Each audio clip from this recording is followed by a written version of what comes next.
Ladies and gentlemen, boys and girls, children of all ages, tonight, the Netherkast is proud to bring you episode 110, and boy, have we got a lot on the docket tonight.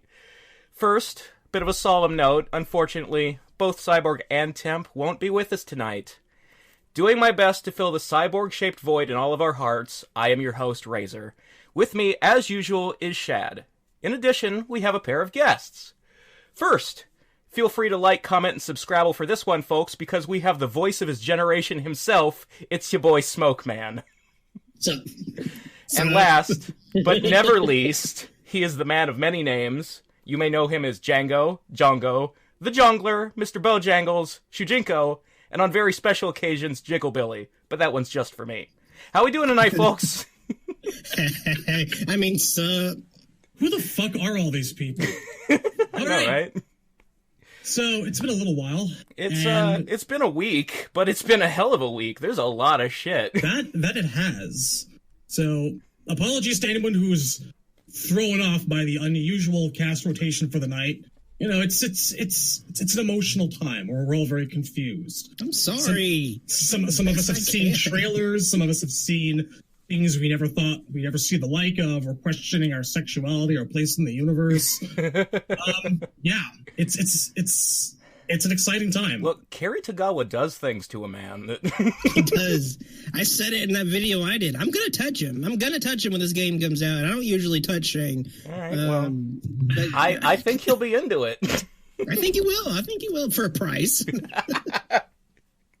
I mean, you know, we were going to start this by talking about, like, I guess, Noob Saibot. Yeah, chronologically, Noob would come first, so. But, I mean, since we're here, like, can you not help but admire the absolute mind job that this guy pulled on Twitter? A caps lock fueled mind job. I am not in the game at all. I'm so sorry for anyone who thought that I was actually a part of this. It was never my intention to mislead you. Caps. Less than one fucking week later. Hey everyone, it's Shang Tsung. He's back again.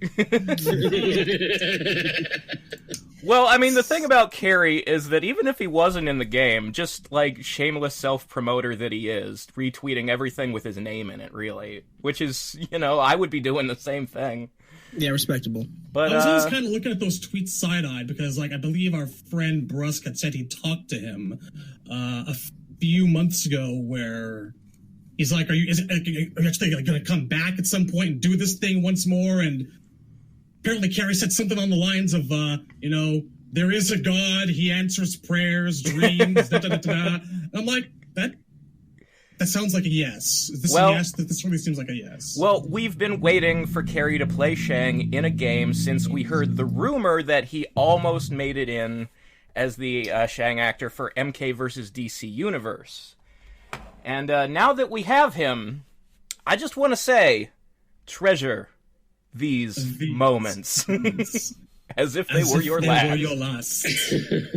One thing I wanted to say about Shang, at least his design, he's got the sword from MK1 on his hip again. Yeah, his design is a really interesting mix of, like, MK1, MK9 Old Man, and a little bit of Deadly Alliance, like, because his jacket is sleeveless. It kind of reminds me of, like, the scarf look. It's got all the colors on there. It's got the blue from K1, it's got the yellow and black from 2 and 3, and it's got the red from DA. Yeah, it's actually, I feel like, almost a little too colorful. Like, it felt like they couldn't decide. But it still looks good. It's good, and something I'd like to, like, just shout out for, appreciate, is his body language when he morphs out of that vortex of souls. He's just like kind of like got the hand behind his back and like one in front of him. It's like, oh my god, perfect. Yeah. This is like the arrogant, like, showman Shang, the understated showman Shang. Like the body and the facial expressions. Like he's saying things like, take whatever treasure within reason, and he's kind of giving the side eye, like. Yes. I wonder if the more stuff you unlock in the crypt, the more angry he gets at you for taking too much stuff. And, like, once you finish, he steals the soul of your little avatar guy. Dude, that'd be sick. Or maybe that's like the point. That's the whole deal. It's like a taunt. Don't steal, everything. But it's to make you want to steal everything. He knows what he's doing. It's like the Cave of Wonders in Aladdin. There's all this treasure, but if you take anything but the lamp, you're fucked.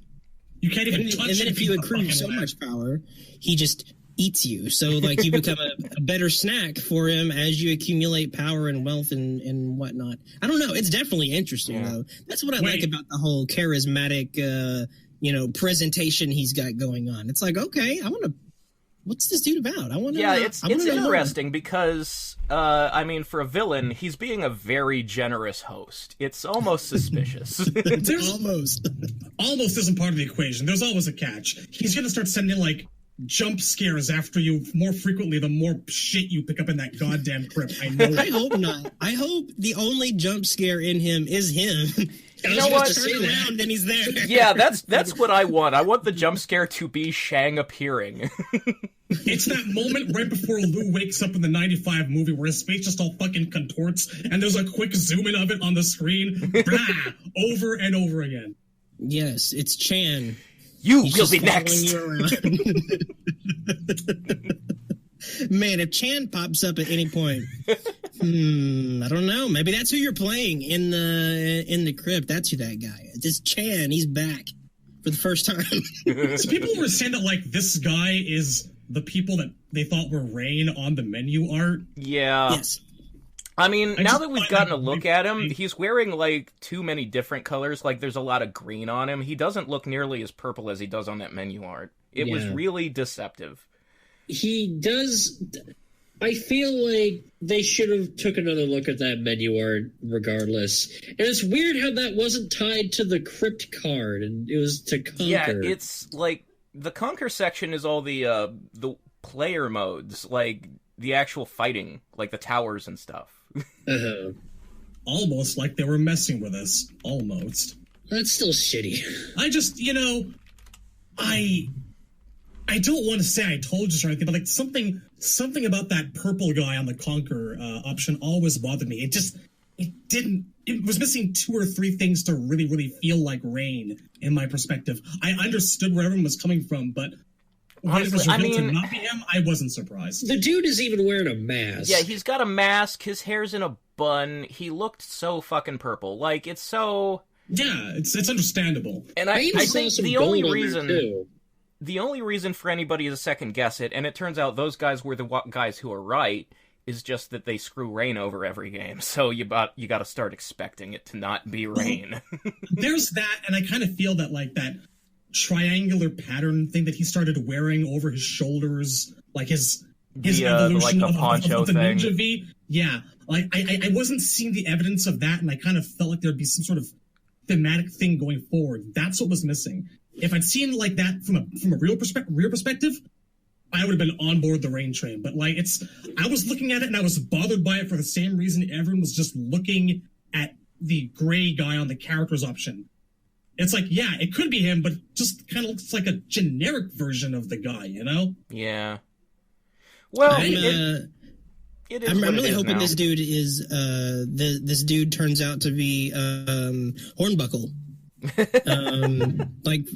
We finally see him from like the waist down really, really well, and it's like, oh, it was Hornbuckle all along, and that's who you're playing in the crypt, which I wouldn't hate. They just put a mask on Hornbuckle. Come on, man. They're not going to do that. People are already asking for Hornbuckle. People have been asking for Hornbuckle for 15, 20 years even, maybe.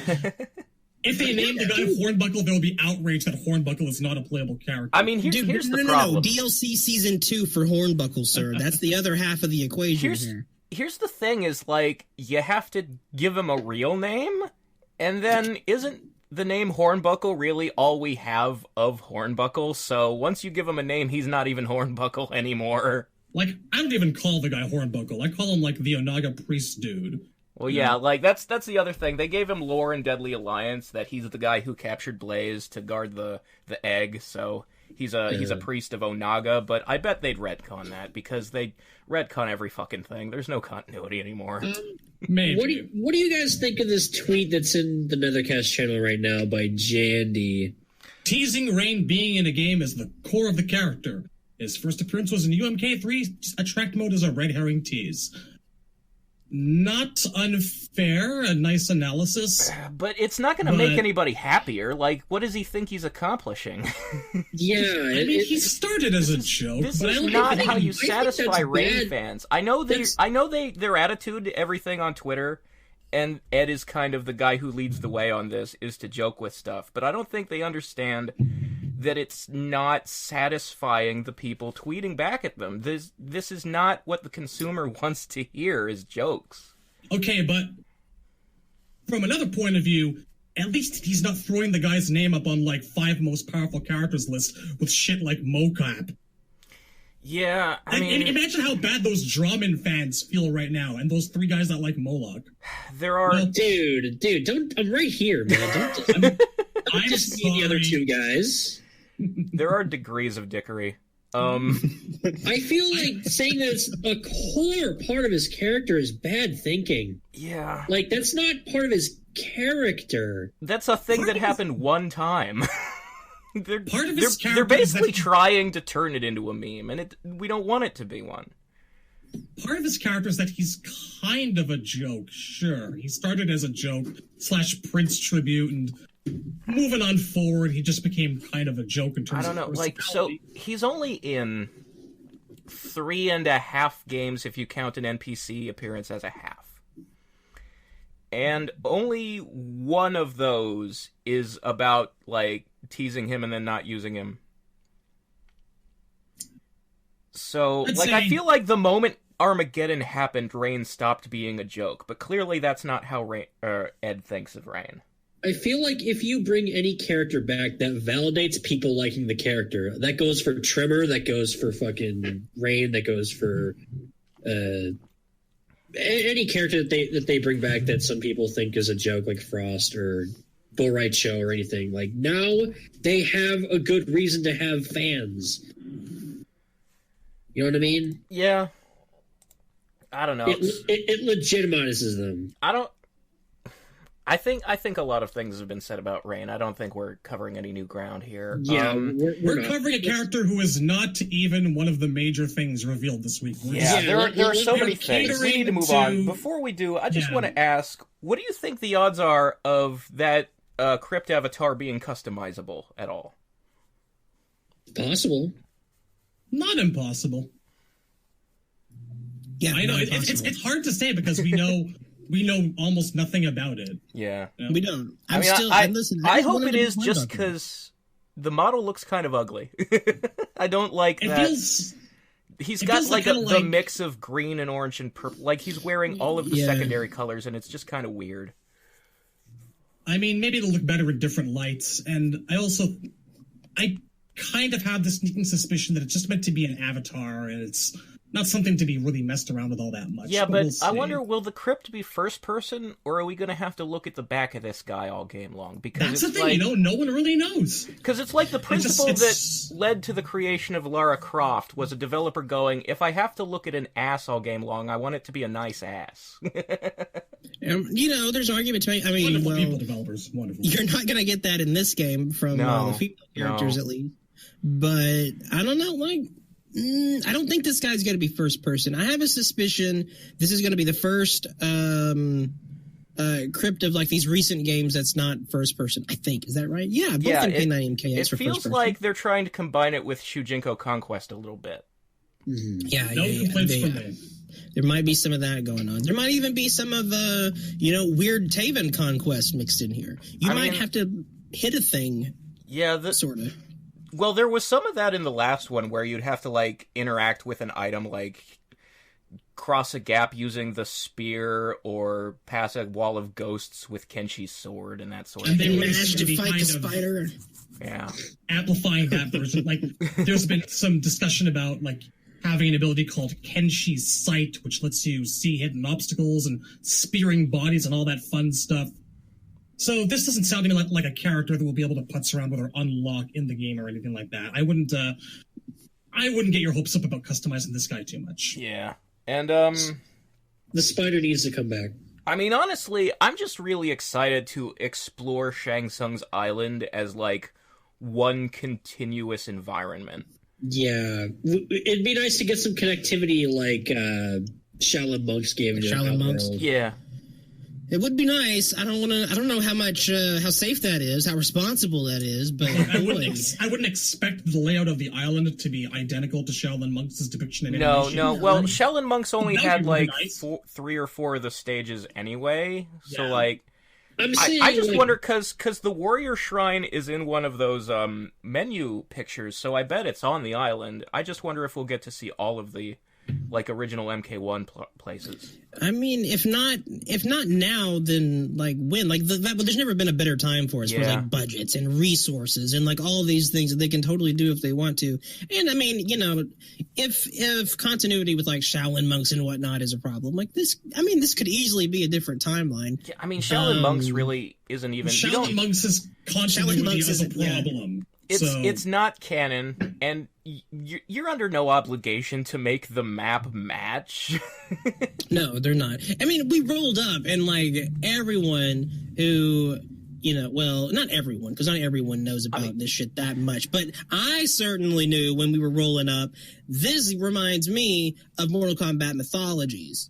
I don't even know how intentional that was, but it did. Like, don't ask me about finishing that game, because I was playing it really recently, and like, come on, there were some mythologies in that roll up there.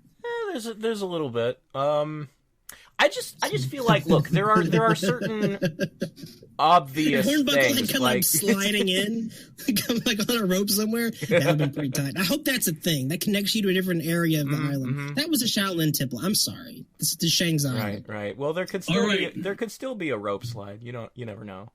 I think I know what we want to talk about. I think it's called Noob Saibot. Yeah. I think we got to move that train along. Yeah. I think that's what people are here to hear about. Right. So Noob Saibot. So he's got his like medieval surf hat, and he's got a sickle. He keeps his sickle scythe in his chest. It's fucking tight. I told you guys, he mugged a Nazgul. He looks amazing. Everything, like, I know there are a lot of people who aren't on board with the Cookie Monster voice, or the voice that people thought, including myself, was Frank Welker doing like Dr. Claw. I mean, it's clearly a guy doing a Dr. Claw impression. Yeah, but it's a damned good one. I do have a hard time imagining like serious story mode dialogue with all the other like the voice actors who are like playing it completely like serious and adult. And then there's Dr. Claw. For the most. I was thinking that when I was watching that shit. Like, I was listening for his grunt sounds and his hit sounds in that trailer whenever, who was it? Cassie was whooping up on him. Like, man, he has to do this noise in, like, you know, pain and stuff. He does sound kind of different whenever he's getting hit and whatnot. I've always kind of pictured Noob Saibot as an individual who just speaks very little, but when he does, it's actually kind of terrifying. So him having a voice like that would work well for me. If we go through story mode and he's just kind of ominously hanging out in the background and he only speaks when it matters and it's like 3 or 4 words maximum, that's perfect. I think my favorite... I don't picture Noob Saibot having long conversations with anyone except for Sub-Zero. Yeah, so my favorite moment of Noob Saibot's in MK9 is not the part where he's telling Sub-Zero, we share blood, we're not brothers. It's the part where Quan Chi is raising Sindel, and Noob's only reaction to watching her rise from the grave is to quietly take a fighting stance. like he's freaked out by the old lady growing her skin back. As he should be, as anyone should be. Oh, I was freaked out by the old lady growing her skin back. It's not shit. It's very much a thing from like like Justice League movie. Like, is this going to be Pet Sematary? Probably so. You better fucking you better prepare yourself. And Aquaman was right. And Flash. Yeah. But yeah, so the voice is weird, but it's not like ruin the character bad or anything. Yes. He looks. I quite enjoy it. I was watching that trailer. I was watching that trailer for the gameplay and like checking which moves from MK9 came back, and I think they all did. I think he uses Ghost Ball different now. Like, I think it might be a close range thing instead of a projectile, but... We don't know that yet, but he's definitely got the up clone, like the one where like it kicks up from his body. That's back. Yeah, he has the clone that tackles, he has the clone that does sub-slide, he has... And he's got that fucking useless black portal thing, which I hope they managed to make good this time. Because, oh god, I love all the portal use because I often forget that he even has them in his moves. I just the one with his throw where they keep coming up from the thinking with portals. That's a different one. His other throw where like he throws him down a portal and then the clone like hangs him upside down. Oh yeah, from the top of the screen. That's a good and then one. like his meter burn teleport where that's the thinking with portals bit where they're just continuously falling down the same portal. So sick. And what a fatality! Dude, every goddamn time. Still nasty. I don't know if it's so nasty, but man, his clone through the mouth. They had a challenge. They had to top the wishbone. I think they did it. The jury's still out, man. I think I might be having PTSD over that thing, but it's up there. It's definitely up there. I was never that into the wishbone. Like, I mean, the wishbone is gross and effective and like shock value and all that stuff, but I don't know how well it aged. To me, it was just always a little whatever. But this dude, I don't know. I like this much better because he feels you from the inside, and I kind of like. I kind of like it. I kind of like the whole deal. I like the edge-oriented and whatnot, and I like these other. I like all those other moves they gave him. They gave him a lot of moves from. I said it before. Sub-Zero's Injustice 2, ice stuff. Yeah, he has going on. That. Yeah, they gave him a bunch of that stuff. Feels you from the inside. Hey, Noob, what's your favorite Nine Inch Nails album? I wonder. Yeah, Closer does kind of just... Okay, people are talking in the chat about how Smoke is Noob Saibot gear and how the clone looks like Smoke. Okay, it is a victory for me that there does not appear to be a touch of gray on that thing.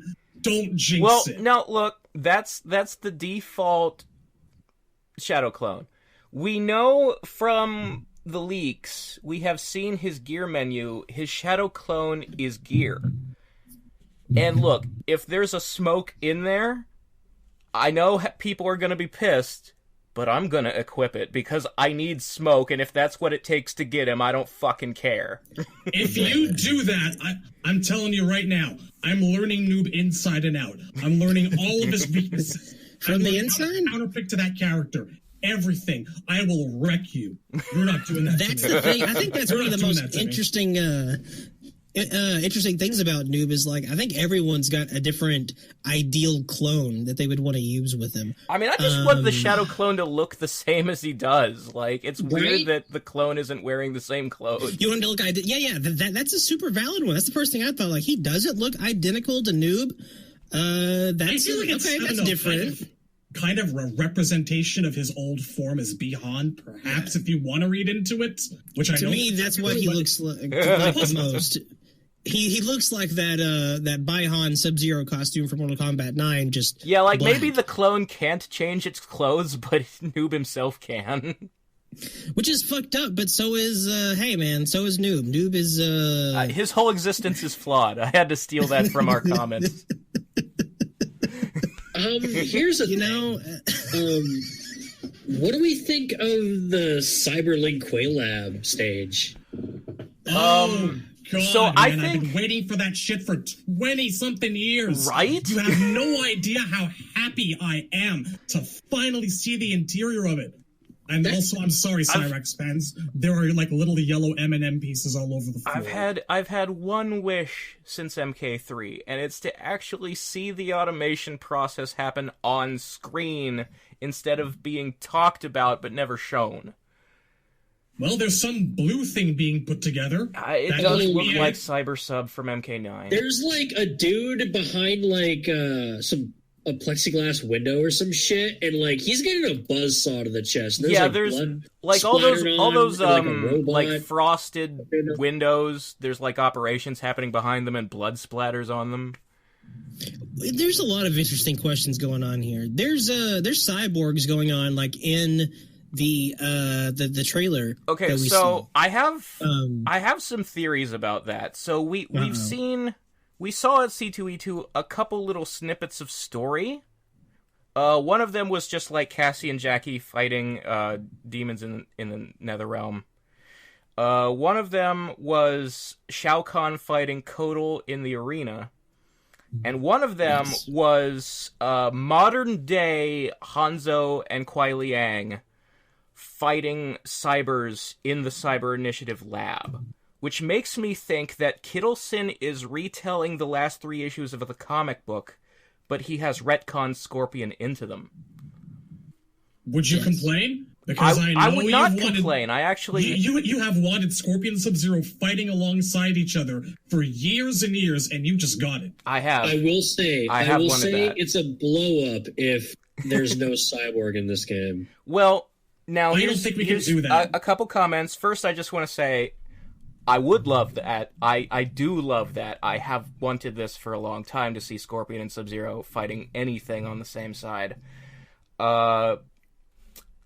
The one thing is just that I think it's hilarious if it's retconning the comic, because Kittleson has been all like, the comic is totally canon, you will see that in 11, it proves it. And it's like, what are you doing, man? You're rewriting your own work. We've seen nothing to a completely different timeline than we're in now. I guess. I mean, maybe Chronica changed it. Maybe that's what happened. It is canon that it changes. It's okay, look. It 100% makes sense. We have an arena which is changing as we look at it. That's true. It's okay. Yeah. We have at least one that we know of. The Kahn's Arena stage morphs between Shao Kahn's Arena and Kotal Kahn's Arena as like an animation in the background. We saw that in this trailer too. You have to kind of catch it because it happens right as it goes into a crushing blow animation. But it's totally there. The other thing that I wanted to point out is that so we know Scorpion and Sub-Zero fight Sector's Cybers, which is an event that takes place before MKX, at least assuming it is what it looks to be. The other thing we've seen is that in the new story trailer that came out on Monday, we saw Johnny Cage fighting past Kano, and there were some generic Lin Kuei Cybers, like, holding past Sonya. Like, I thought it was Cassie. No, it was Sonya. It's her young Sonya outfit with Definitely the headband Sonya. and the jacket. There's been a lot of speculation about whether those are like present day Tekunin or where they're from. I think those are the goons from MK9 that kidnapped Sub-Zero. I think those are cybers from the past, and they've been yanked to the present with MK3 Kano. What I find strange is, like, after he punches Kano in the balls, they, like, bring Sonya over to Johnny. Like, what the fuck? I feel like he's about to fight them. It's editing. You don't know what's going on in that scene outside of the parts we see. It was the same shot, though. It was the same shot where he's like, oh, stay in the 90s. And then you see them walk in towards Johnny, like... To me, it's odd because they look kind of cops. They look like police to me. So maybe somehow some of the leftover drones got picked up by the cops and they're being used for that. Okay, like this Sonya is bad Sonya because she's not Sonya. Our boss is Sonya and she's like 50. Who the hell is this? This is an irritant. And Johnny's like, whoa, it's okay. 2 Sonyas, I guess. Hot, I mean, but, so Triborg. Okay, look, we know it's very easy to reprogram these things. Triborg was built. In the desert once. Triborg was built by the Special Forces, so we don't know if Triborg's canon or not. But there is, I guess, the possibility that there's nothing that says he isn't. Yeah, those cyborgs could be working for the Special Forces, but I think in that scene they're with Kano. And I think Johnny is just not stopping them because he doesn't know what to do with all these people from the past yet. Remains to be seen. All right, so that's the Noob. We've covered Shang and the Crypt. So that Monday story trailer, which I've already kind of gotten into, that is the next thing on the list.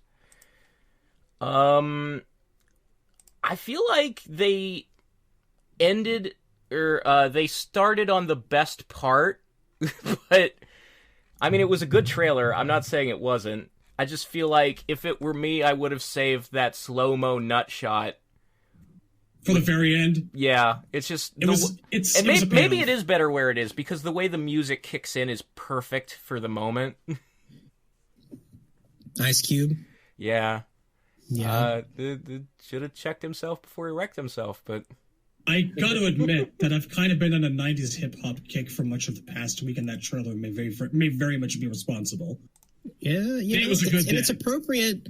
It's appropriate. Dropped November 1992 off his Predator album. I did a video where I talked about a bunch of this stuff. I can tell you whatever you want to know. Did you know that Mortal Kombat came out in 1992? That's true. I did know that. You actually covered the video twice. I did.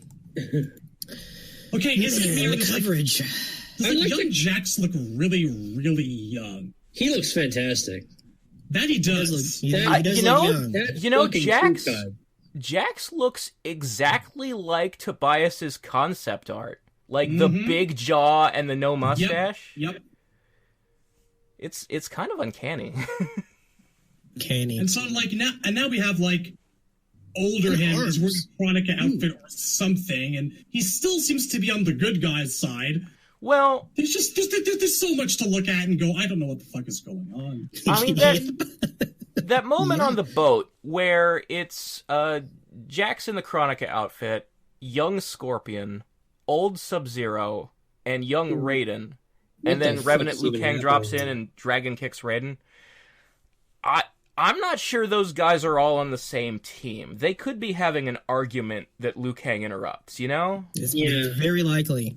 You gotta have the clusterfuck. Just bring it on. I will say that's like the most impactful the flying dragon kick has ever looked. Oh man, the slow motion all throughout this thing, whenever they use it, it better be like that in the game, because it's so beautiful. Fucking good.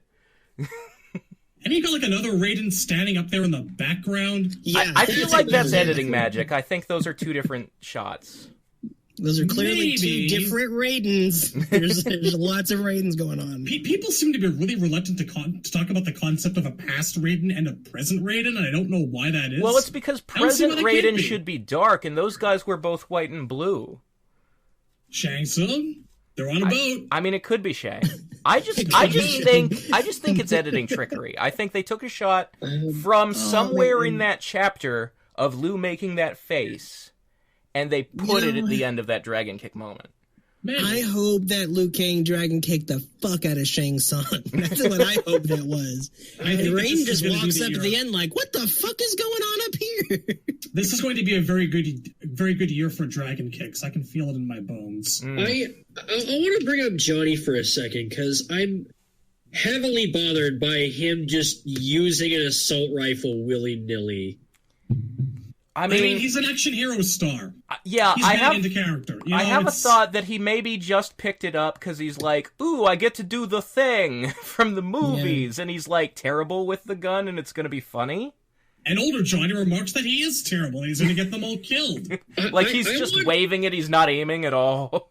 What I would want is, like, young Johnny to go, dude, why are you using fucking guns, dude, to his older self? And then, like, as the story progresses, like, Johnny realizes, oh, yeah, I should be using my powers more. And then he ditches the fucking gun. Like, he learned something from his younger self. There is a point to be made about how much guns there is in Mortal Kombat now. Like, it's supposed to be a martial arts setting.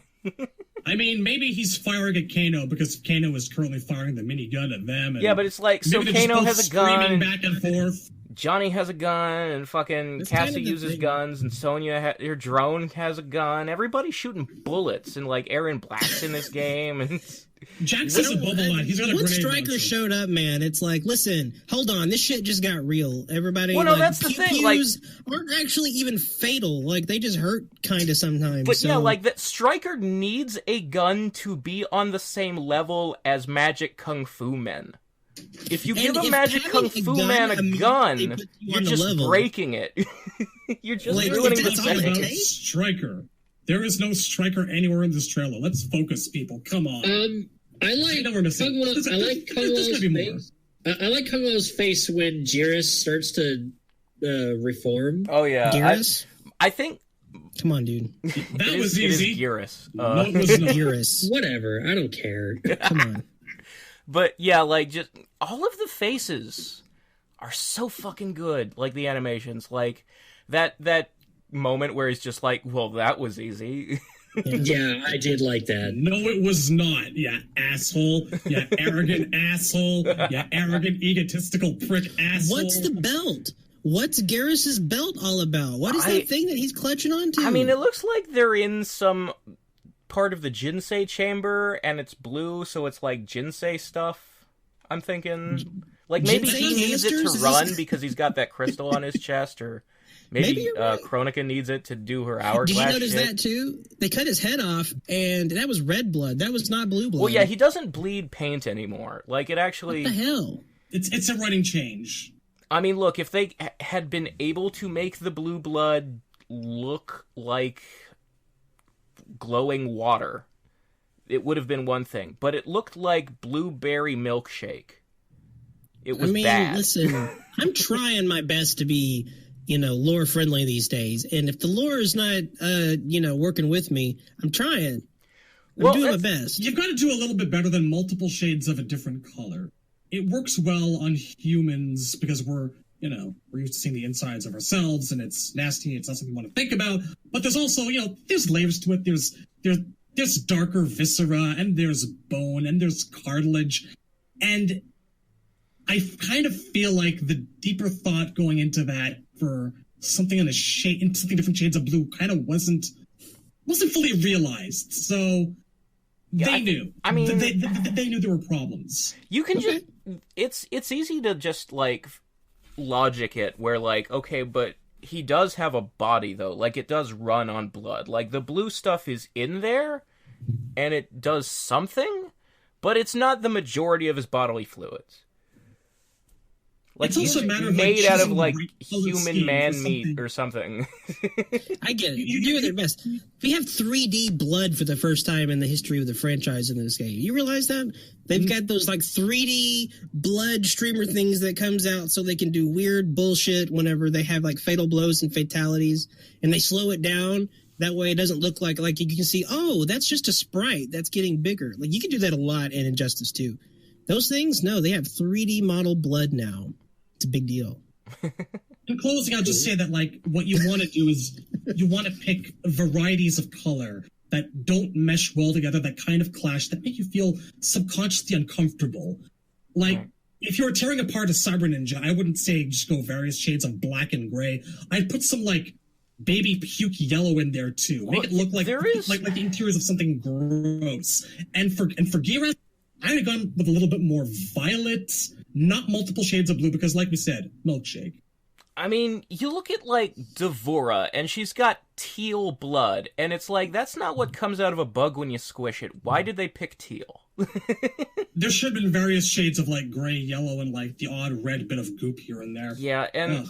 And I mean, with Maybe the there Cyber will be Ninjas, so they've always had, like, black oil for blood. And it's like, well, that makes sense for the machine parts, but there's some meat in there, too. How is it getting lubricated with oil? How is that, like, carrying the... I don't know. It's weird. It's a video game. Anyway, Definitely, here's his bill. Time travel device? Who knows? So it's a video game-ass video game. We're not meant to question it this deeply. Yep. We forget anything else from that there story trailer? Well, there was our first shot of Kitana's past living outfit in 3D. Yes. Ooh. Yeah, it looks good. I think it looks great. I mean, I think it looks just as good as when I saw it as art on the menu. And a lot of people hated that particular bit of artwork, and I'm wondering how they feel about it now that they've gotten a shot of it in gameplay. I don't know what they hated about it, except... like, just the obvious, well, nobody has their thighs out anymore, which I can understand, but... Sure. Like, Temp. I mean... Temp feels very strongly about his thighs. and there's no thighs to be seen there, and I get that, but she does have a headband. Yeah, she has the headband- MK2 headband. She looks very much a cross between MK2 and MK3. Yeah, she's got the MK3 hair bun with the little tie in it. Yeah. I like that headband, man. In the return of the bun is neglected. I think she looks good. I think it's it's skin tight, and that's sexy. Like, I don't need to see skin. The main thing for me She's with got a chest skin window. is just that I want, like, when you're pulling from the past, the outfit should look more classic, I guess, like more accurate. And the thing is that they've got this lead character designer now who's not Steve Barron. Like, I guess Steve is in charge of all art, and this guy is under him, and he's just character designs. And I can't remember the guy's name. I've never heard of him before, so I don't know how new he is. But he put out an interview recently about, like, how they're not sexualizing the outfits. And my argument has always been, athletes have bare thighs, like gymnasts and swimmers, and that's very, very similar to martial arts. And if you look at, like, how UFC fighters dress, they wear, like, short shorts and, like, tank tops. Talking about what people would realistically fight in versus what looks sexual. Like, bare thighs are not sexual to me. They're just athletic. So it bothers me to have some... That's all that the MK2 gear was just... It was a leotard. Yeah. You know?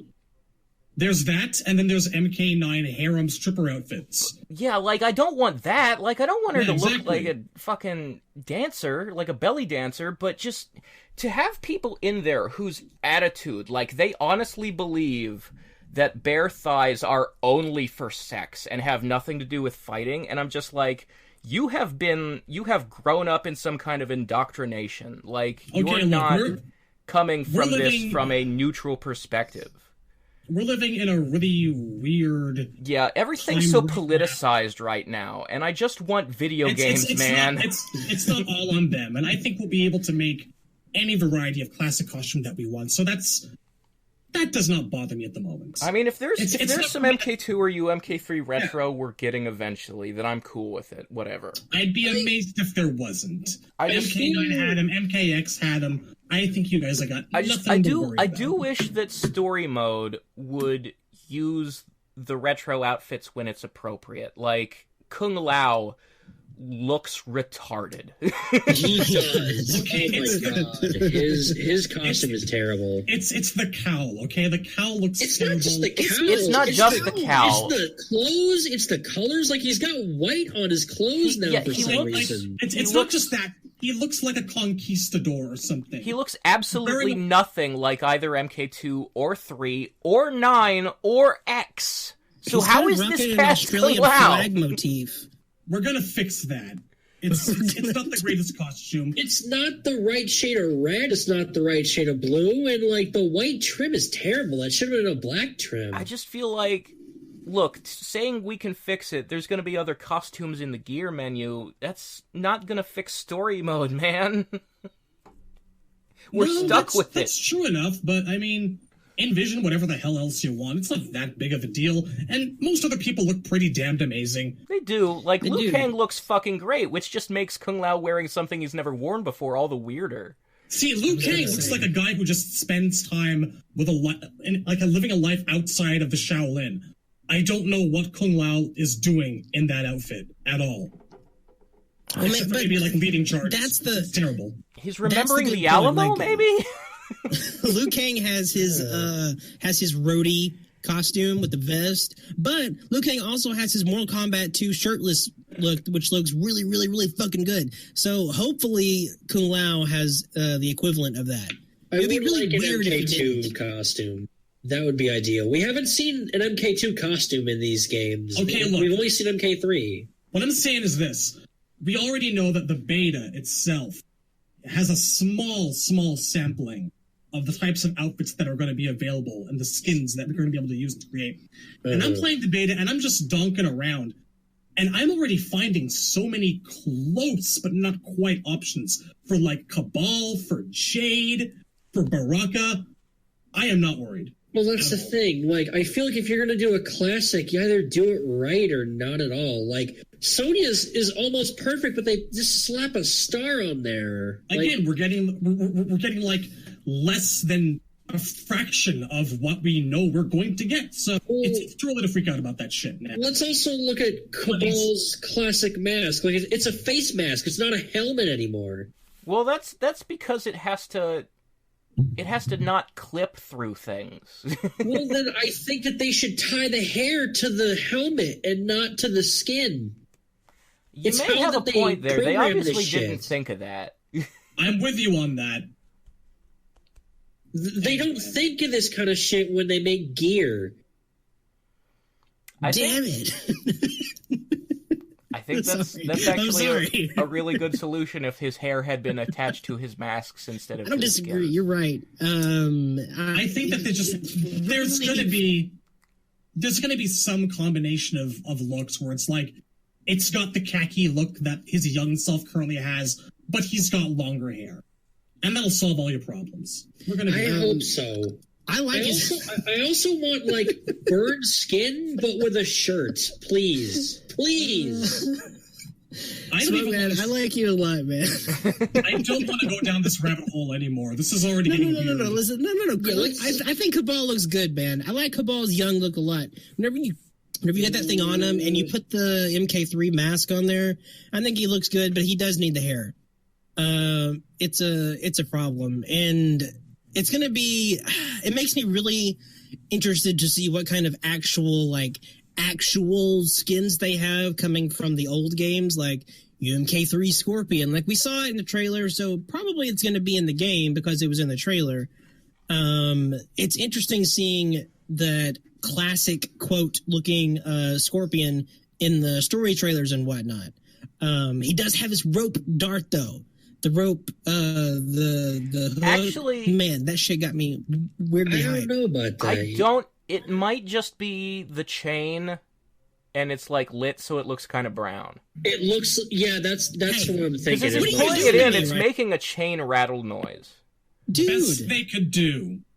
Come on, don't take it away from me, man. Even if it's in story mode, it looks like a rope. I think reality might take it away from you, but you might want to prepare yourself for that. This isn't reality. This is a video game ass video game. We discussed this already. My point was he's Ninja Ghost Rider now. Scorpion turned out really in his classic pseudo classic costume that he's rocking. Sub-Zero's not so much. I don't really like Sub-Zero's thing that we saw. What do you guys think? I think Ed said at C2E2 that there will be an MK2 sub, right? That's what I heard. You mean... Are we still sitting here worried about the ability to make classic outfits? Well, Injustice 2 didn't give us much fucking hope. Injustice 2 did a lot of things wrong. People are still out there trying to find the dick sticks to this day. Some say they'll never be seen again. Bruh, I just suffer Captain Cold's hood. I will be skeptical until this game comes out. Look, MKX, let's use classic ninja suits. MK9, let's use some classic ninja suits. You're gonna have the option. You're gonna be okay. I think it's gonna be fine. He was in the trailer. We got so much more to cover tonight. Come on. Yeah. Let's move on to today's combat cast, or yesterday's combat cast. Right. Okay, so, yeah, Liu Kang. Now, I've been having, some freaking paranoid thoughts all day today. You know how people learn a matchup? Yeah? I don't know what to do anymore, man. I do. It's called Play Liu Kang. The more I think about the sheer amount of shit it's possible to give someone in this game, I have strategies for dealing with certain characters. When I'm up against the Cabal, I know to never take my finger very far away off the block button. I know to be patient. I know to look for openings. Liu Kang is a character who has always made me nervous. And now, you're telling me I have to go into matches not knowing if this fucker can teleport for a 50-50? Now, to be fair... My strategy for all Liu Kang just became put down the controller and collapse into a fetal heap of gibbering quasi-human flesh. They gave you some... They can help you out here. First of all, you can't always look at their shit somehow. But they also put on the flame limbs. Like you have to use the Fire Fist buff first to have access to the teleport. Yeah, I know, but keep in mind, you can't wake up against him either. Crushing blow parry, boy. It's well, I mean, you know, a lot of characters can do that. Though, what are matchups anymore? Liu Kang has had a parry since MK9. It's one of his best tools. It's one of my favorite Liu Kang moves. I will definitely be equipping the parry. It makes the PP the big PP. you must be so... Okay, I'll just wait. No, but seriously, Razor, you must be so fucking happy today. Dude. I'm watching that trailer and I'm like, holy shit. Holy shit. Dude, meter burning the bicycle kick twice like Baraka's chop chop. Oh my god. Dude, the chicken noises are back. They're back in full fucking force. His voice is so legit. Yes. I already had a feeling Liu was gonna be my main again. This just this closed the deal. I am in.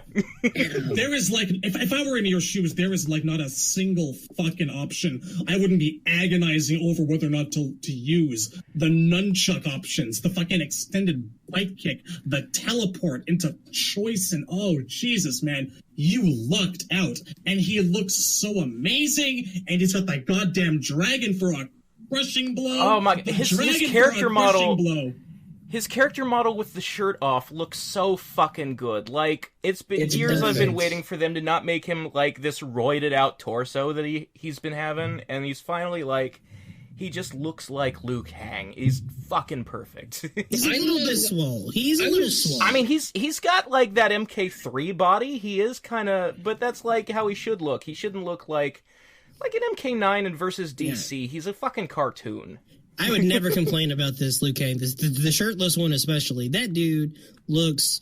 I'm going to be looking at it for a while. And I don't even fucking play this character. And I'm just man, he looks good. The fireballs are so fast again. They feel like old fireballs. Yeah, the one thing that hurts is low fireball is an equip. That's going to take up a slot. Really. That's going to hurt me. It has to be. I was talking with Down 4 the other day before Lou was showing, and I was talking about stances and shit. I was talking about how I wanted the MK9 stance with the walk animation of X, and it seems to be that I got what I wanted. His stance is fucking his perfect. Stance is so fucking good. As he should, he has the most animation just standing still of anyone in the game. I don't even want to punch people. I want to walk back and forth. It's already intimidating. In his fucking intro, he does the nose thing like Bruce Lee does. It's so fucking good. His fatality where he just punches he just punches holes through you, and for that last punch, he just does that classic Bruce Lee thing where he's not even looking at the 1-inch punch as it shatters the guy.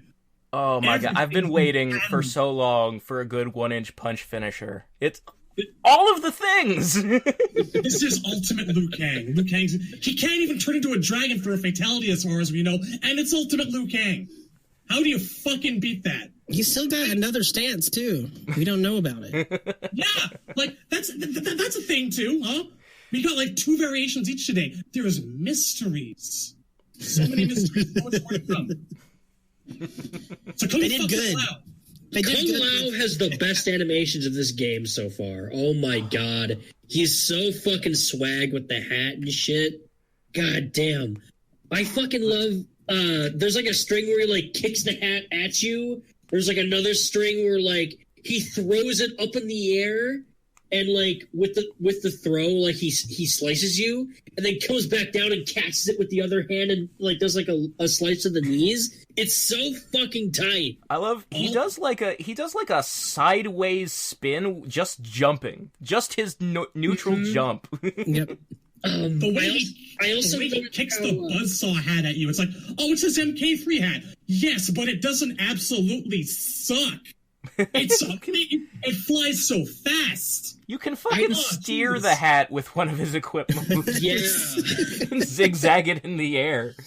That's just like, fuck it, why not? We got like, on top of all this thing, here's the cherry. Just drive your hat around the stage. It's cool. No, like the cherry is him having the Great Kung Lao as a fucking stand. Boy, he does.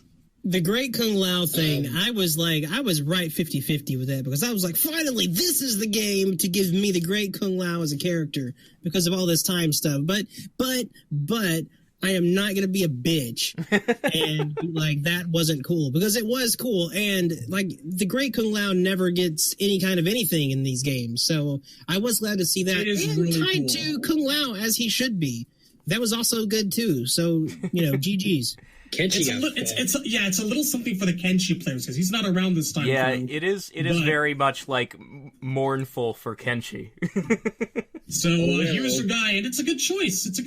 I like it. I'm super hyped, and maybe there is a version of the timeline where I'd be like, but Shang Tsung has been dead since MK9. That ghost is totally up for grabs. Yeah, as far as I'm concerned, the guy's soul's free. It's all right, and we're all good. Everything is so good, and I love. There is nothing lore wrong about this. You may have been wondering. It's all right. So what would be fucking sick is if this is past Kung Lao and he's going to the present. If like the moment he like time travels, he all of a sudden is just like overwhelmed by his connection to the Great Kung Lao's spirit. Wouldn't that be fucking sick? It sounds gay. I mean, now you're guessing things will happen in story mode, and you're going to get possessed Kenshi. Yeah, I know. I fucking know. I also noticed that he has Astra's little torpedo move. Yeah, he has a fucking Psycho Crusher out of his teleport now. Oh, God. I thought I knew how to deal with that fucking thing. Yeah, he doesn't just do this lame little kick when he comes out of the sky now. Now he's got the Ziggy Go Lick It has this fun twirl to it, the animation. Okay, how fast are these punches coming out, guys? He's gonna break a fucking sound barrier. His throws are sick. The one with the hat like to the back as he's just punching them in the face. His dive kick meter burn with the fucking Ip Man shit. That's so tight. Yep. Yes, I agree. His sweep where like he just makes the hat fly around his legs and he catches it in the air. I love the little catch. Forcing the hat to orbit someone at the cost of meter. That's so fucked. Fucking nuts around him. That shit's gonna be really annoying. That shit's gonna be it's gonna be a pain in my ass, man. What are matchups anymore? I don't understand. I'll never understand again. Okay, no, respectable fatality. Yeah, I mean, it's, stylish, combination of his two from MK2. It's okay. I think it's a little lame. I like that he worked the teleport in there. Yeah, that was cool, but I mean, it's just more post-mortem shit. I mean, look, fatalities have never been less relevant in the age of brutalities. Yeah, true. But if it's nice, it's nice and symmetrical. It's okay. Actually, I don't know. Lou and Jax both had cool fatalities. I mean, yeah, I'm going to be using that fucking 1-inch punch all the time. And I've been playing the beta. I almost always end with Scorpions fucking with the hot chain through the ground and shit. The hot chain is one of the best in the game. And it's quick, too. Like, it's probably about the same length as his win pose. It's important, perfect. Man. I feel that there's a kind of an understated effort here to make the fatalities a little bit shorter on average. It's probably not ever going to be short enough to make everyone happy, but I also really like his intro where he's just meditating with the hat in front of him. Yeah. I love how every time he teleports now, it's underneath the hat. The hat has to be there first, because he had that as an animation in MKX, like a mid-round thing, and it was really sweet, and now it's all the time. I feel like they're kind of making it a lore thing in that he can teleport because he's connected to the hat. So wherever the hat goes, he can go to right away. Yeah, I'm good with that. I always like origin story and lore stuff to make sense for how they do their moves. Yes. Okay, so is there anything else we're forgetting? What do you think about his fatal blow? Yeah, his crushing blow. His fatal blow, right? His fatal crushing blow. Crushing is the X-ray shit. Fatal is the super. Yeah. Just call them supers. Yeah, the super. I don't remember it. What is his fatal blow? Okay, I don't remember it either. That's not a good sign. It involves the buzzsaw throw. He does like some more Ip Man shit, and then he like throws the hat and like kicks them into it. Yeah. And then he like runs back up and throws the hat over back. Yeah. Back the other way and kicks him in face. Yeah, he's using the buzzsaw effect from his throw twice, basically. I mean, it's no fiery dragon summon. it's gonna be hard. Coming after that, it was a little underwhelming. I mean, they showed Liu first. Okay, I mean, It's gotta follow that act. Just first or second doesn't really matter in my opinion. Where the flaming dragon crushing blow, fatal blow, sorry, is the thing. Like, boy, it's hard to. But I like Jax's too, and he's where we're going. Oh, okay, Jax. I just want to say one more thing. You can do 2 spins in the combo with Kung Lao now. Oh yeah, you can. Yeah. It's true. I really did enjoy how like he pulled that how 16-bit pulled that off effortlessly, and then it's like, wait, you were fucking that up all the time earlier. Way to go! Good job. Shout out. Thanks for not doing the mind fuck before I did the thing. That's a bro right there. Strong Kung Lao this time through, and I think again the Revenant outfit looks really good. The Revenant outfit looks fantastic. I love the red sort of like cloth draping his legs. Yeah, he's got like the cape, but from the waist down thing, like the skirt almost. And the jump animation. Yeah. That was especially noticeable too, because it's like he's keeping his head toward the camera while he moves. It's really neat. It's a cool little animation style touch. It is. I liked it a bunch. I think. Listen, don't fucking jump up my ass. Robin had something very similar in Injustice 2. And I'm glad good. And it does still now. Yeah. It was a good call. Yeah. I kind of wish everybody had a unique way of jumping. Maybe they do, and they're just so similar that it's subtle, and Kung Lao happens to be the flashiest. Mm-hmm. Which is fine for that character. That makes sense. Yeah. I also like how his stance kind of mimics this MK3 stance right here. God damn it. Yeah, I noticed that too. Yep. All sorts of little callbacks. It's so nice to see. Mm-hmm. It is good. Just fix the color scheme a little less patriotic, and we're good. The only thing I would say that they could stand to improve, the only thing, is that, like, remember, a lot of the initial appeal about this guy came from the fact that he was kind of a Clint Eastwood tribute in ways, because that hat covers his eyes, you know? Mm-hmm. That kind of mystique. That hat is there for multiple reasons, and coolness is one of the factors. And I feel like... His stance covers his eyes. Yeah, but there should be some obvious shadow there, or some exaggerated shadow, so that we never entirely see his eyes. I agree. I feel like that's missing. You give me that, and he looks perfect. You are absolutely correct. That is something that they need to double down on a little bit more. You can kind of, I guess, get away with it with the Revenant version because his eyes are glowy, just in case you forgot that he's an evil bullshit. But see, with more shadow, you give him more of an eye glow, and it's even better. That's true. Like, that's kind of what works for Raiden, is the darker it is under the hat, the more the eyes stand out when they glow. Yeah. I agree. They should do this shit. The Great Kung Lao here made a good point. In general, it's a bigger point, too. The crushing blow damage with Liu's parry is woof. That massive. combo, it started with the crushing blow parry, and it ended with a meter-burned bike kick, and it was over 50%. It was.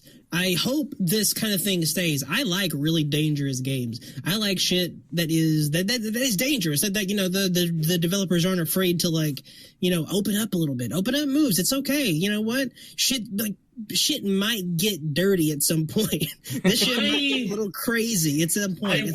I wouldn't count on it being that bad in the final version. No, they're gonna tone it down. The only thing that would concern me not we have is shit that, like Jade struggling to get like above 25%. Yeah, that's a problem. So, like right now, Scorpion and Jade and a lot of characters, mainly the ones that were released first to the public, like in terms of playing betas and seeing them, they have way less good stuff, it seems like, than the ones they're rolling out now. So I'm hoping that they're going to, like, that they're holding back on some gear, or they're going to retune the first characters they finished. Yeah. Balance. I think they will. There needs to be balance. And I fired this thing up yesterday, the beta, and I didn't download anything. I downloaded absolutely nothing. It was still my same beta, and I just fired it up, and I was like, okay, here's the other two characters. They were there the whole time. Yeah, I had the same thing. I downloaded the beta, and all we had was Scorpion, Baraka, and Scarlet, and the towers weren't there yet. And then today I get on, and there's Cabal and Jade and the tower. Well, the tower was added at the very tail end of the stress test. I actually have a spare PS4 beta code to pass out to whoever wants it, because I did not know for sure whether or not, having already gotten into the stress test unfairly, thank you very much, folks, would necessitate also having to get another code in for the proper beta itself. As turns out it did. I didn't have any problems. First time I booted up, Jade and Cabal were already there, so free beta code for PS4 for whoever wants it. Just PM me. Beta precluding the beta. What? No. Okay. Jax. Yes. Jax is wonderful. Jax is fantastic. Major Briggs. Okay, well, okay. First up, are his arms one of his gear items? Obviously, yeah. Yes, I mean, very much so. You have to imagine so. Because I like that. I hope that's the case. I'm actually a little bit concerned about this. From the descriptions, I wasn't sure. And as cool an effect as it really is to have him like constantly glowing with his arms, the more punch, like constantly the arms glowing, the more punches he gets in. If that's a constant thing across all his variations, it is. It's going to be distracting as fuck. It's weird because it feels like he's the only character on the roster who has a gimmick like that. It feels like what would differentiate each character from everybody else if it were in Killer Instinct. Yeah, it's very. And he's the only guy who's got one, and that's odd. I don't think it would be objectionable at all if it was like maybe just his hands up to maybe his wrists, but as it is, it's pretty distracting, I gotta say. I mean, to illustrate that it's gradually getting hotter and hotter, it starts, like, at the hands and goes up the arm. Like, the more orange it gets. Yeah. I don't dislike it. I think it's a cool thing. I'm cool. surprised. It's nice. I'm just surprised that it's part of his base build and not gear. Mm-hmm. I also really like how his fatal blow has utility like Baraka's, and it gives you all the way the heated up metal. Yeah, that's kind of cool. You do. Yeah. It's a good boy. This guy has a good comeback mechanic. By the way, that fatal blow is fucking tight. He punches you a bunch. Just punch into more fucking punches into the MK2 clap, and then cancels into the fucking Dwayne Johnson eyebrow, and fucking blows your ass away. It's great. I really like that grenade launcher. The grenade launcher is like omnipresent. It's not an extra thing. The thing about a grenade launcher is that when we talk about there being too many guns in the game, a grenade launcher is not like a gun. It is like a missile. It's fucking, and it's Jax does not have time for your piddly guns. No, it's not bullets. It goes thunk. You know, it's that beautiful sound that has been living in my brain since I saw Terminator 2 as a child. There are sounds in nature that are satisfying. The call of the loon, the gentle owl on the night breeze, the grenade launcher being fired. It's wonderful. It's fucking nice, man. Jax. There's got to be a brutality. God, I hope so. Somebody somewhere just pop him with the thoop and the explosion like an MKX with that thing. Come on, man. Well, he pulls that thing out in certain strings. Like, I don't even think... Is it a special move for it, or is it only in his strings? It's unequipable. It's unequipable. There's some kind of move where he bops you over the head with it. Yeah. And he also has... He has, like, the hammer blow bop on the top of the head. He had that in 9, Yeah. I think. X. X? It was an X? Okay. Yeah, it was an X. Oh, what have you both done? Now I'm going to go and rename one of his strings, one of his variations, Bop It. You're all monsters. You're all monsters. Okay. I'm very glad he doesn't have the SMG anymore. Fuck that thing. So there are... The one thing that I want to talk about the most... There are 3 things I want to talk about, but let's start with the multi-slam. Because first of all, they pulled it off on the first try on stream, which means it probably doesn't suck to do. Thank God. You know, I think that's one of the things that kind of prevents me from playing Jax all the time. I feel like it's such a part of his arsenal, a classic piece, and I don't want to be entering combos from Tekken every time I have to try to get it out. No, the only game where it's actually viable to press those buttons is 9, because it was just his throw. Yeah. So if it's executable reasonably by a normal human being in this game, it's gonna be the best Jax we've had since 9. And 9 was the best Jax we've ever had by a wide margin. And oh yes. And animation-wise, I'm in fucking love with the way that it's not just Gorilla Slam, Gorilla Slam, Gorilla Slam. Every slam is a different wrestling move. Yes. It's so tight. It looks so fucking good. It takes a big shit on the MKX multi-slam. It really does. Because that animation was terrible. It also, and it's just like, this is validation for months and months of me going, but Jax is the WWE guy. He has to be in the game. There you go. I got what I wanted. He's got other wrestling moves that are in other moves that aren't even the quad slam here. He's got some cheap shit in this quad slam shit too. He can carry you. He can corner walk you if he wants to. It's bullshit. Fuck that. Oh yeah, the gotcha. The walk with the gotcha grabs. Just nope. You're coming over to my house. Because that's what fucking Jax needed more of from X. More fucking corner carry. Fuck and he can throw you into the corner, and it restands you, so we can keep up the pressure, too. Dude, it's kind of why is he in this game? Jax is fucking dirty. It's wonderful because he is literally carrying you into the corner where you belong.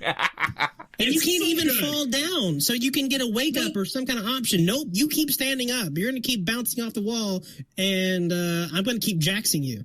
Again, NRS. Oh, NRS, if you insert, yeah, now what, as a quote, oh, God. Once he walks you over into that, oh, God. Oh, God. Now I have to name a variation. Yeah. Yeah, this now guy. what? Okay.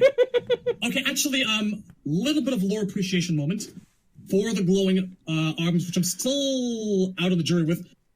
Do appreciate that they brought back the MK3 projectiles. That was the other... Yeah. Of the 3 things I wanted to talk about, that was number 2.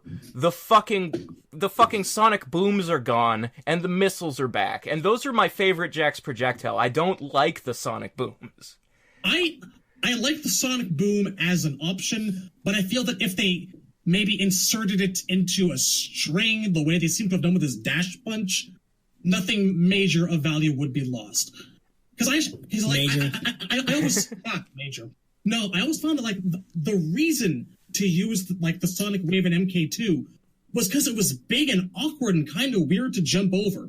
So as much as I appreciated him getting it back, I feel they kind of missed the point. Yeah, I mean, they just made it a regular projectile. They just used the animation. Like, they were... Yeah.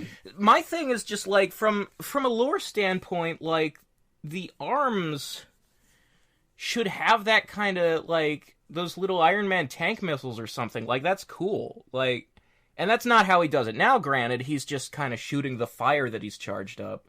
But still, just, like, the animation of, like, him shooting something from the metal arms, whereas, like, the sonic booms were his own strength before he got the bionics. Yeah. And, like, the missiles...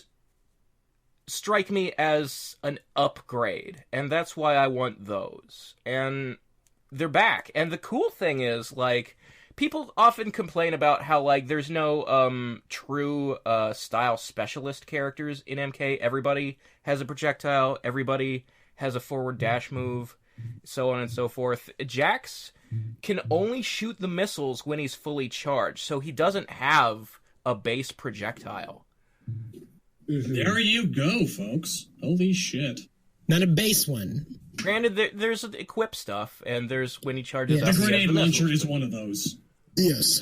But he does not come out of the gate fireball. starting with a projectile in his base kit. He has to build up to it or equip it. And, Did we mention that... Sorry, did we mention that Liu had an actual command grab back in when his nunchuck shit? We did not mention that, but he does have a command grab. As if that dude didn't have enough going on already. Liu has all of the things now. Do you understand why I am afraid? That guy. This guy. He's Look, got some... he is he's the got smoke champion. ports. You're not supposed to be able to beat him. This is why, when Liu Kang is dead, everybody else is fucked in Deadly Alliance, because he's the guy. He does all of the things. And can I say that I really fucking enjoy, like, one of the crushing blows being hit from full screen distance with a fireball and then flying kick. Oh shit, that's satisfying. Oh shit. Is that what it was? Is that how it worked? That's one of them, yeah. You have to, like, catch them with the air fireball and then fly kick them as a juggle. Yeah, that's what it was. Yeah. That dude's got some bullshit, but it's fine because you know what? It's lore. It's canon. He's Liu He Kang. is the can do chosen one. everything. He's canonically He is. broken. He is the most can't powerful argue. character in the It's universe. true. I like how it sounds like a weird setup. People might be looking at it and going, I'm never going to have, like, the skill to throw a fireball from full screen in midair and then do a flying kick. Well, that's what you should be aiming for. Aim for that, and I feel like you'll have a good handle on how that's to play Liu base Kang. Liu Kang. That's It first is. day It is. tech. It is, but you know what? Not everyone knows that. So don't Go full screen. Well, they need to Don't be learn. intimidated Like, by that everybody... Look, I said it in X. Everybody should be playing Liu Kang. You're playing a different, much more fun game than when you play anybody else in MKX. Now maybe they'll listen to me. Now maybe they'll play Liu Kang. Okay. But Anything else about Jax? The crushing, the fatal blows, the fatality. that guy's beard, man. I like the throw of his where he, like, knees them in the face and then elbows them, like, while their face is still Oh, on yeah, their knee, and, like, on they his go knee. limp from it. It's the a really throw? good animation. Yeah. Ragdoll. He's got some good Shit. throws. I mean, go figure. Jax has good throws. I do miss the classic backbreaker, but I'm sure it'll be in there somewhere.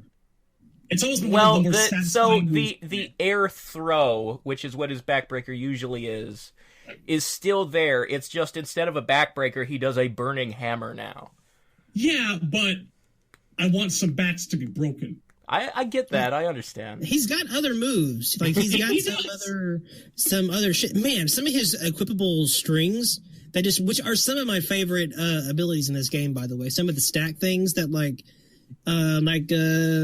what is it? Scorpion's rope dart moves that you can equip and stack on top of his other spinny shit. Yeah. I like those strings. And then the same thing for Jax, the things that extend him out so he can do like 5 or 6 punches or whatever, like in a string. It looks really, really, really cool. The one where he keeps punching their head as they're like on the ground is tight. These poor bastards, man. And yeah, you know what? Blue Devil brings up a good point in our chat here. Liu Kang, like Liu having nunchucks, that's like a 3D era thing. He did. Yeah. And You know, I'm glad that they went There's that like acknowledgement. It's nice of them. they went kind of subtle with it compared to say Noob is using his sickle for everything. Liu Kang has a lot of his usual punches and kicks, and then he also has some nunchuck attacks, and you can equip more nunchuck attacks. I like that they did not go, okay, Liu Kang's just nunchuck guy now.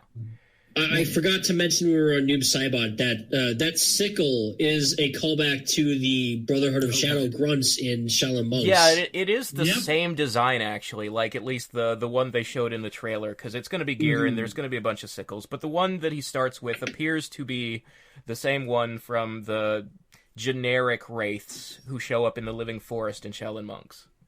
And boy, you could never have too much Shaolin monks in your Mortal Kombat video game. Shit looks good. It would be ideal if there was a little more, honestly. It would. I would like it a bunch. I would like it in a lot of these female ninja designs. They had some really good looking ones in that game. Boy. Well, you can't always get what you want. So, but I, speaking of not being able to get what you want, this combat cast just gave me 3 mains. The fuck am I gonna do? You have to play the video game, sir. Be happy because some of us, we're not sure if we have one. We're not sure if we have any.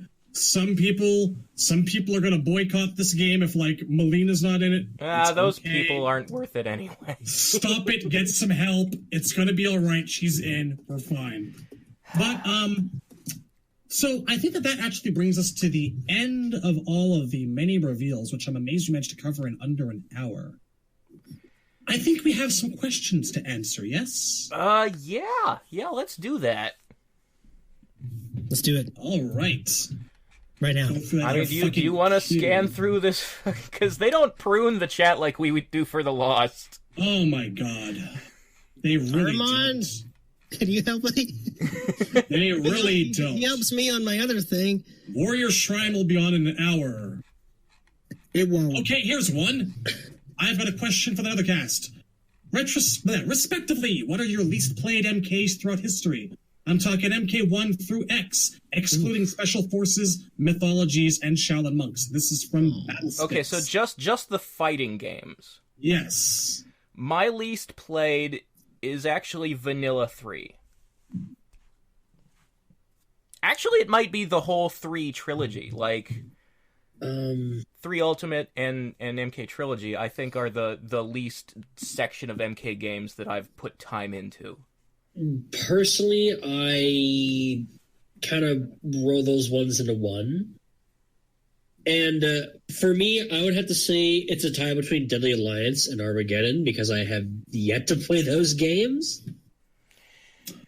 I mean, I can't say you're missing out gameplay-wise, but because you can read all the stuff online. Yeah, I own them. I just don't have the experience of actually looking at all the stuff in the crypt. You're missing out a little bit. It's MKDC for me. I spent many, many, many tokens playing every iteration of the MK3 and UMK3, enough to see the revisions as they came out. MK2, same thing. 1, so much time on consoles. 4, arcades again. Gold. Endless hours with all the 3 games, but when we crossed over with DC, something about almost every play session just made me want to lie down. So I think I was done with that game inside a month and a half, maybe 2. I think that would probably be my second least played. I mean, a lot of people, it's MK4 or the 3D era.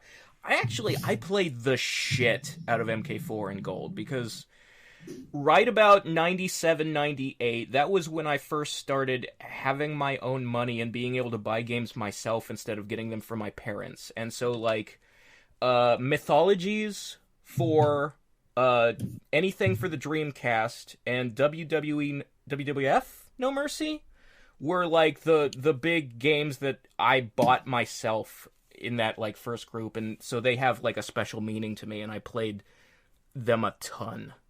I forgot, I haven't played MK4 either. Oh, you bastard.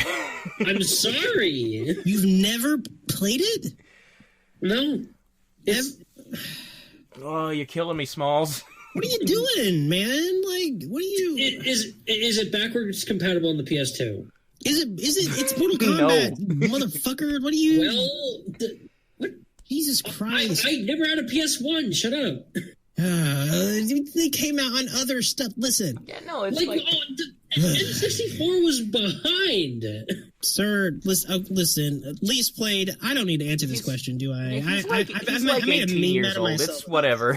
All right. Next question. From Phantom Realm. Hey, does anyone know what these MK11 battle passes are? I Nope. pre-ordered from EB Games. Oh, hell no. I pre-ordered from EB Games, and one of the things I get is 6 battle passes, and the people at EB Games don't know what they are. I have no fucking clue.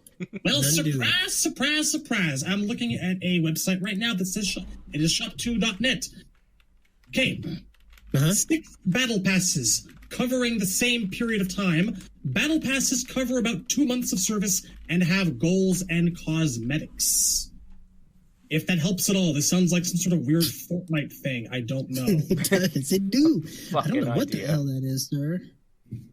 No I idea. hope you enjoy them, and when you get them, tell us what they are. Yeah, right? Yeah. I mean, You we're answered probably that all... question for us. We're all playing the beta, which means we all pre-ordered, so we've all got them coming, but... I will let you know whether they're animal, vegetable, or mineral as soon as we understand. Goals and cosmetics, okay? You're gonna get something nice. All right, card to the low. Do you guys think that Liu Kang will still have the flying kick because they gave it to some... Well, now we know the answer. Sorry, okay, there was your answer. Yes, he does. Deleting that one. Moving on. Okay, what else? Card to the low again. Do you guys feel that NRS's decision to bring back Jackie to try to fix her is a sign that they have learned from 3D era mistakes where they made a character or characters, and if those characters did work out the first time, they basically leave them for dead? I guess he meant did not work out. I say no, because Jackie doesn't have the excuse that those guys had. They're in a new game. She could have been cool. I mean, yeah, like, the thing that prevented the 3D era characters from having good moves was the 3D era engine. Plus the time constraints. Yeah, they just didn't put the effort in. Like, MKX Jackie was a character that effort was put into and still sucked. I don't know. Like, I think that this was a direct result of them realizing that they had a lot of work to do, and having a character that just came off as a lesser Jax and as a basic love interest and not very much of anything else was not enough. It didn't do justice to the concept. So I don't think this is necessarily in reference to 3D era's mistakes.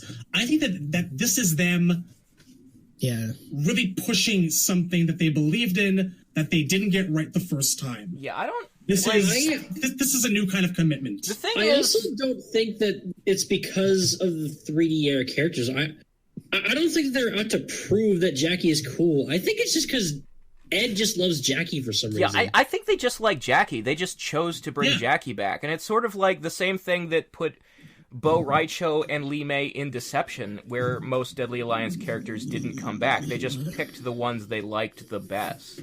And this is, remember, it's not even always about a character is excluded because they're not liked. I mean, we have years and years of people who have been asking for Havoc, and it just, sometimes that's not the game for them. Yeah, it's... So, I mean... Well, I mean, there's a difference between what the fans want. There's a difference between... One game later, Kung Jin and Takeda. Takeda! A lot of fan... Takeda? I'm going to throw a dog biscuit at your head. Don't do that again. Okay. I would like to say... Go ahead. Okay. 2 very popular characters got off to a pretty good start. They're still not here. Sometimes it's not just about what they want, what we want. Sometimes it's about, is it the right time? So all these new guys could very well still do exceptionally well. Collector, Cetrion, Gearus, and we might not see them next time because it just might not be another game for them. But I mean, I like to think that, with them revisiting Bo Raicho and Kenshi, and now, yes, we all know Frost, no one's entirely out of the question. I don't know about that. Almost no one's entirely out of the question. I mean, no one who was in 9 and X is out of the question. I'm still grieving for my horseman. Let me be. The thing of it is, man. The thing of it is, Jackie doesn't even look that different. It's the changes are small ones, but they are changes that matter because, I mean, every episode we put out now, since Jackie was revealed, there are people in the comments who are just like, you guys are still complaining too much about Jackie. I like Jackie. And look, I think Jackie does look better. I think She is. And there is a lot of potential for you'd her to be hope very so, man. interesting in this game. Like, I'm really excited for, like, the idea that her and Jax are going to join Kronika's side, just because separating Jackie from Cassie will give her a chance to grow as her own personality and story-wise. And that's one of the most important things that she needs, in my opinion. And, like, Can you believe her they said design... 80%? Her design is better. It's just, personally, Jackie's not to my playstyle. So, no matter what they do with her moves, there was very little chance that I was going to be impressed there. But I do think she looks much better, and her story looks like it's gonna be much better. I mean, you'd hope. I mean, otherwise, what are you doing? What are you bringing her back for? Yeah. And I mean, and they said they changed her by 80%. That's a number they gave out, which is weird because I don't think they should have given that number out. I don't think that does anyone any favors, but they did, and now we know. And now it's like, okay, cool. And for some reason said at C2E2 that Jackie was a fan favorite, so... Well, he says a fucking lot of things, dude. Those are just words. They came out of his mouth. They don't mean things. He said, yeah, MKX was going to have a great PC port, man. All right. He said Another one from Max. I don't recall you guys talking about the science of Mortal Kombat. There are 3 episodes out now. Can you address your thoughts on that matter on the show? I don't watch them. Me neither. I do like because science. I do watch it sometimes. I like Kyle Hill as a host, a personality, whatever. I think he's a funny guy, and I think the show, the concept, is a cool idea. However, I don't know that anybody's learning anything from can you actually make an axe that'll stay together out of ice? No, you fucking can't. That's kind of obvious.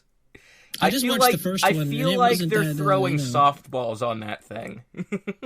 They're just they're reliving some stuff that I'm sure Mythbusters has covered already, which is not what Because Science usually does. They usually just put math and facts on the screen, and they don't do like these Mythbustery demonstrations.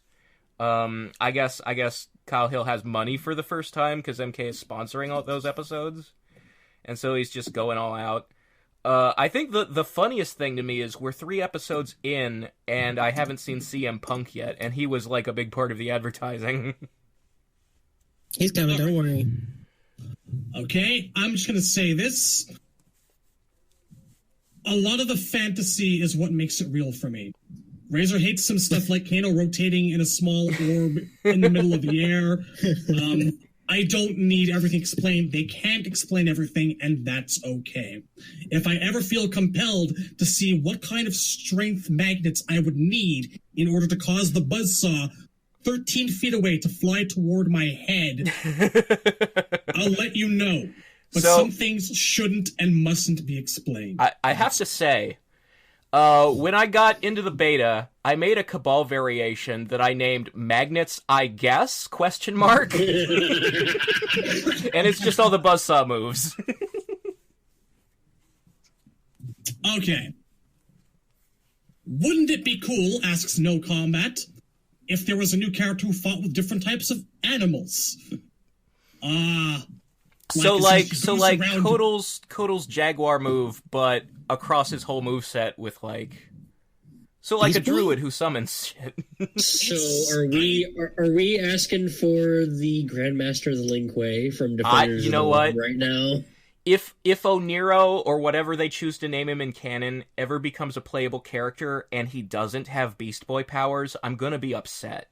That's assuming that we're all reading that sentence the same way, the proper way, and he doesn't actually mean if there was a character that wandered around a zoo abusing creatures. I think he wants a summoner. He wants somebody who fights using animals as attacks. I mean, like a Pied Piper type thing? I could see a Pied Piper situation. We've kind of gone down that road a little bit with like Quan Chi and Puggles the Bat. So I wouldn't object if there was someone who could make that their main gimmick. I just don't think I'd be using them all that much because typically take a lot of support creatures, and it's there is sort of a question of what does that guy like? Does he also know martial arts, or is he V from Devil May Cry and he can't fight on his own? Yeah, like it's if you give a guy too many assists, you're not really making him do all the cool shit. I mean, I love V. I just don't think he would exist in a fighting game. I like V a lot too. I wouldn't mind that actually. I think V might. I think I might like him more than Nero and Dante. Oh, I might too. God damn it! I don't want to talk about Devil May Cry, but yeah. Okay, what are everyone's thoughts regarding the beta roster? Asks Proud Disciple. Possible missed opportunity to expand roster? Okay, look, everyone wants to know where the fuck Sub-Zero is. No one knows where the fuck Sub-Zero is, but I can tell you this. A thought that occurred to me earlier today was people are finding all sorts of broken shit with Cabal. People are finding it stupid easy to do horrible things to people's life bars with Cabal. Yeah. That is why he's here. That is why Cabal is in the beta. The purpose of a beta is to bug test and balance, yeah. And with Cabal's history, it being what it is, there is no one who needs to be in this beta more than this son of a bitch. And they're getting feedback for Jade too. They're noticing Jade's having problems with damage, and a lot of people are finding her not as maybe fun or accessible or rewarding to use as she could be. So I don't see this as kind of a missed opportunity to expand the roster of any type. It's a fair roster. It's just that no one knows where Sub-Zero is. Every single person is asking why Sub-Zero is not on this beta roster. I mean, I think... And for the life of me, I have no answer. I think really Sub-Zero's not in the beta just because, look, every character who's in the beta, you're gonna be a little bit bored with when you get the real game. You know, like, I would like to play Scorpion, but I'm gonna be Scorpioned out real soon. It's true. And I mean, it's also important to remember this beta is old as hell. Like we said, like a lot of us didn't even have to download updates. So this is also 2, 3, 4 week old, Jade and Cabal. This shit is just out there to dick tease everybody, man. Yeah, it doesn't have the new mobility. It doesn't have any of the new paint or, toys or sharpened anything. Yeah, like the dash speed stuff is not in. No, none of that stuff is in here. This is not representative of the final product really at all. If you find some broken bullshit, great. They're watching. But this is like this is a shiny like Happy Meal toy or whatnot. This isn't the thing you're actually paying for. So don't get carried away with this thing, man. Yeah, it's got more shit in it. People have a tendency to think of like, oh, we're getting to play the demo. It's an advertising. It's a beta. This is testing. That's what this is. And it's rolled into the marketing. Like there is an advertisement element going on here. This is a thing to get you to play the main thing. This isn't the main thing. Yeah. Woo. All right. I think that actually might be all the Q&As from the past. Where's the beef? Liu Kang's got it. Still looking over these. Still looking over a lot of these. Okay, here we go. Here's another one. From Car to the Low again, from today, 11:46 a.m. Do you guys think that everyone working for Kronika will turn on her by the end of the game? Because that might explain why in the new story trailer we got current Jax with past Raidens, past Scorpion, current Sub, because they all come to their senses. Not to mention it may be a great way to make Kronika seem like more of a threat if it takes everyone from the past and present to take her down at the end of the game. I would like to think that we're not going to get such an obvious turnaround as literally everyone, including all of the villain's henchmen, realizes that the villain is horrible.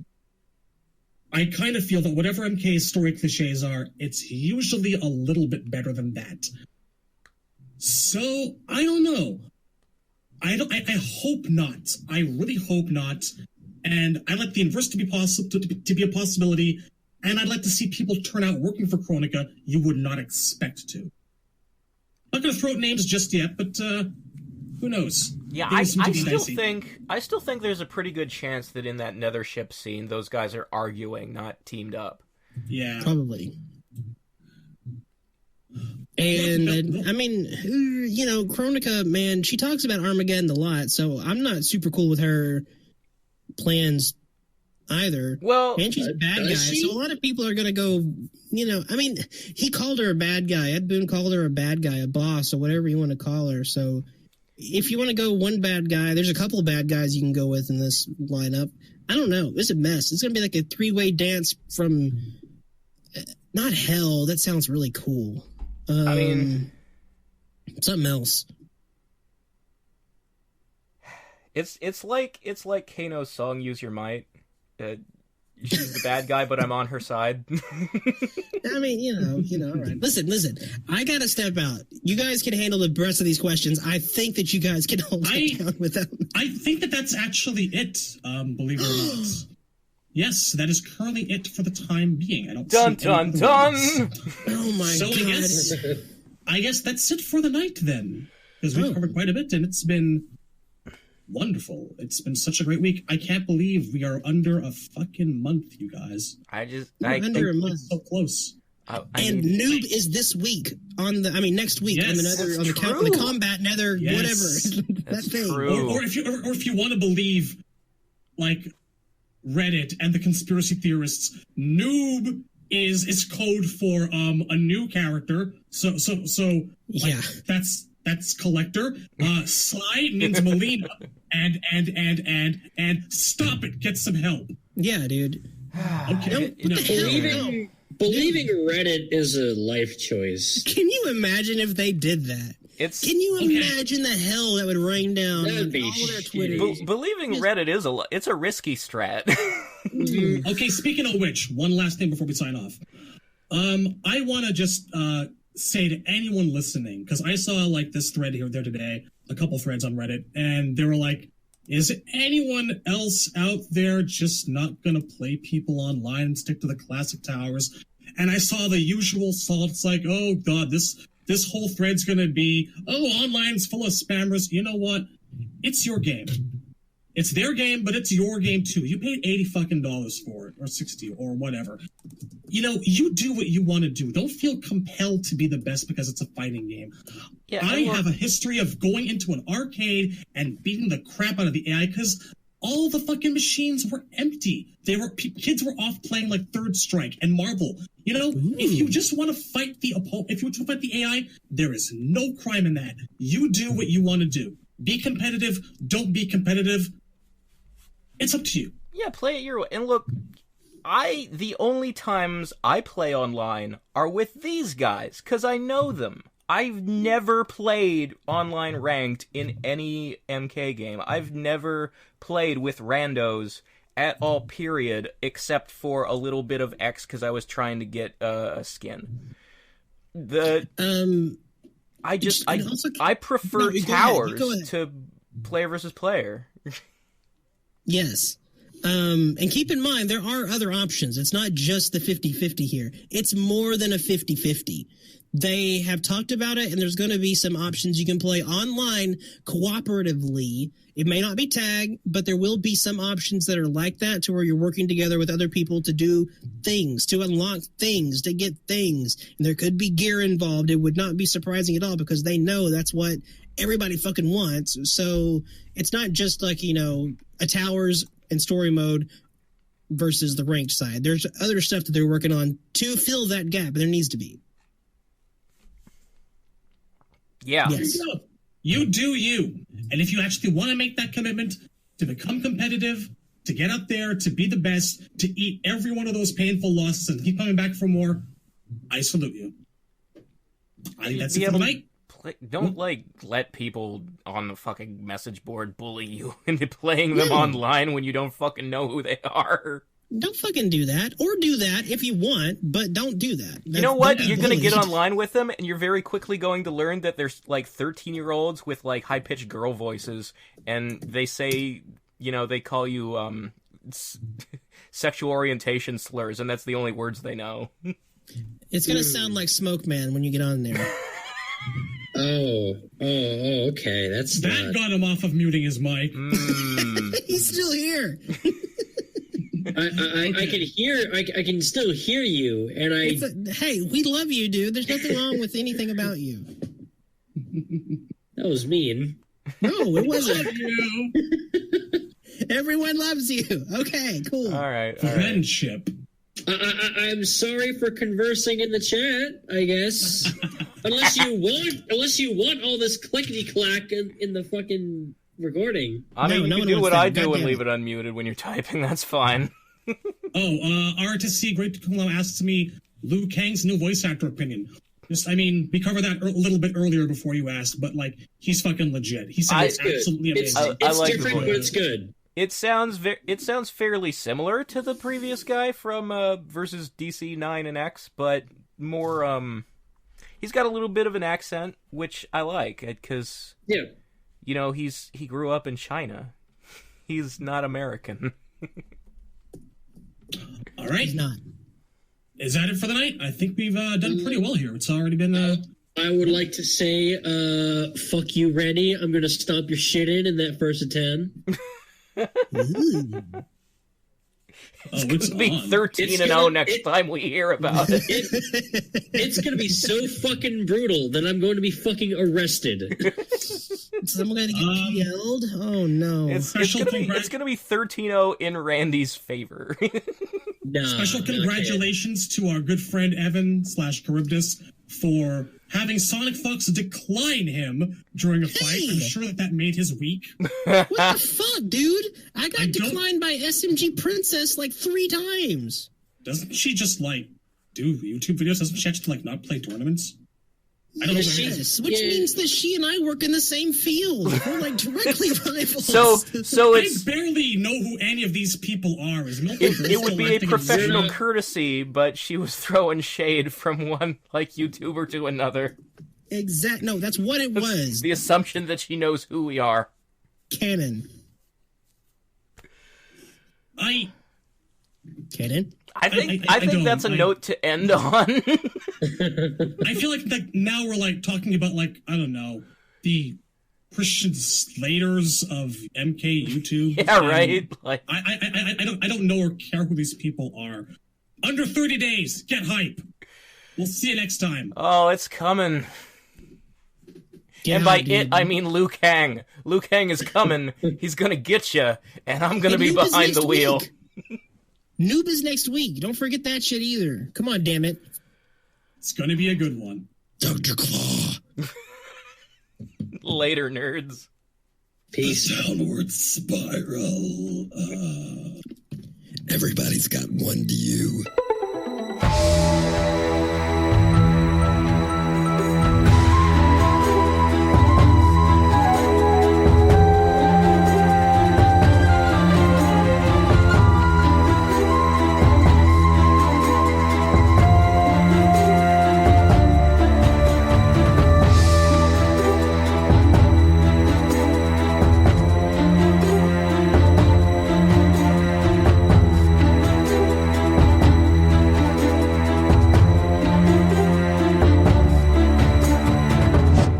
You're still trying to win?